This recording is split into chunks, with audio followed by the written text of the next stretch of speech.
Toda a religião judaica, na época dos discípulos, tinha por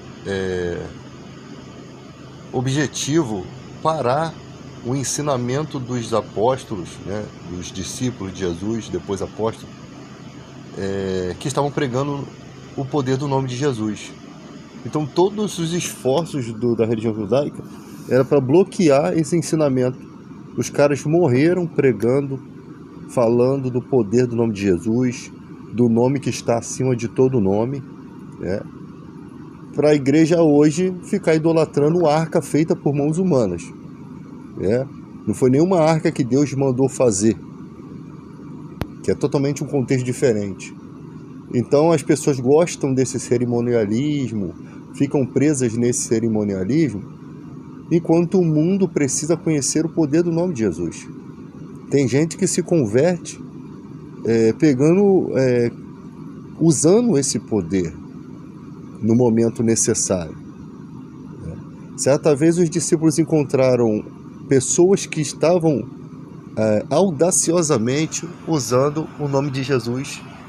E quando eles viram isso, eles achavam que eles eram os detentores daquele nome. E depois eles foram lá e mandaram com que eles não fizessem mais aquilo. Você acha que aquele povo ia ouvir esses caras sabendo do que eles haviam descoberto? O poder do nome de Jesus? Você acha que eles iam parar? Porque alguém falou para eles parar? Porque alguém se intitulava melhor do que eles? Porque alguém andou com Jesus? E os discípulos foram correndo lá para falar com Jesus. Jesus disse para não proibir, porque eles não estavam fazendo algo contra Jesus, e sim a favor dele. Em outras palavras, Jesus está dizendo: o meu nome não é só para vocês, não é exclusivo de vocês. Então os caras descobriram. Agora, os discípulos não tiveram tempo de ir lá pedir desculpa ou de dar certas orientações, e aqueles caras seguiram a vida deles confiando naquele nome. E hoje em dia, com tudo que passamos, com a Bíblia totalmente acessível a todo mundo, a Bíblia dividida por temas, por versículos, por capítulos, e as pessoas pouco se importam. Isso eu estou falando dos cristãos, tá? Não estou falando de pessoas que não são cristãs. Porque o que vai acontecer é como acontecia na época de Cristo. Quando ele foi negado, quem começou a entrar no reino de Deus eram os mais pecadores. Eram os que estavam no caminho do erro, porque aqueles que já estavam limpos não queriam mais saber de Jesus Cristo. Aí Jesus fala, ó, as prostitutas, né, os pecadores vos precedem no reino. Ou seja, quando Jesus chama, né, naquela parábola dos convidados, cada um dá sua desculpa para não seguir. Então Deus manda sair pelas ruas e pegar aqueles que ele encontrarem pelo caminho, não se importando com quem fosse. Até porque Deus ele pode lavar, ele pode limpar quem ele quer, para que a casa dele ficasse cheia, para que a obra dele se concluísse.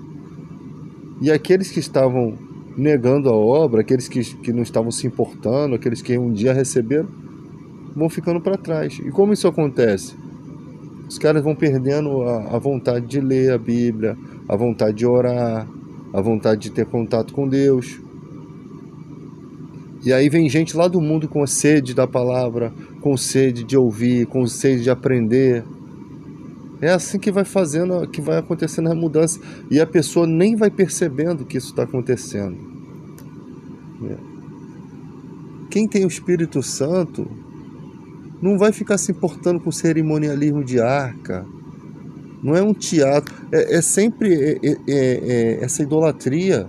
Não é uma peça teatral que você faz um dia, né? Não teria problema algum fazer uma peça teatral um dia, apresentar a arca. Não teria problema algum. Mas é uma coisa que já está passando o limite.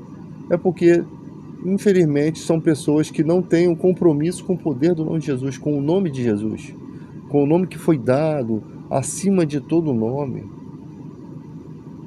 Que debaixo da terra não existe nome maior. E é nesse nome que a gente tem que pregar.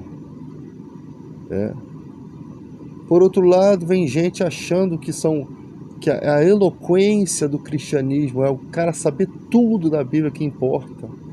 Não é. Jesus era um homem simples, né? A pessoa mais simples da igreja, que no mundo as pessoas nos chamam de burros, né? Nos chamam de analfabetos, porque a gente não entende e tal, e tal, e tal. Como diz Paulo, aquele que diz saber alguma coisa ainda não sabe como convém saber, né? Então chamam a pessoa de burro, mas Jesus veio chamar esses. Graças te dou, Pai, que ocultaste essas coisas do sábio e revelaste aos pequeninos. Porque esses pequeninos são os humildes na fé. Eles podem não ter conhecimento, mas eles têm temor. E o temor do Senhor é o princípio da sabedoria. Mas os loucos desprezam isso. Então o cara pode se achar muito conhecedor, mas ele não tem experiência nenhuma, contato nenhum com Deus, não tem poder, ele não sente a presença de Deus. Em todo o conhecimento que ele tem, ele não consegue sentir. O seu corpo se desfalece no pecado. Ele não consegue ter uma aproximação de Deus.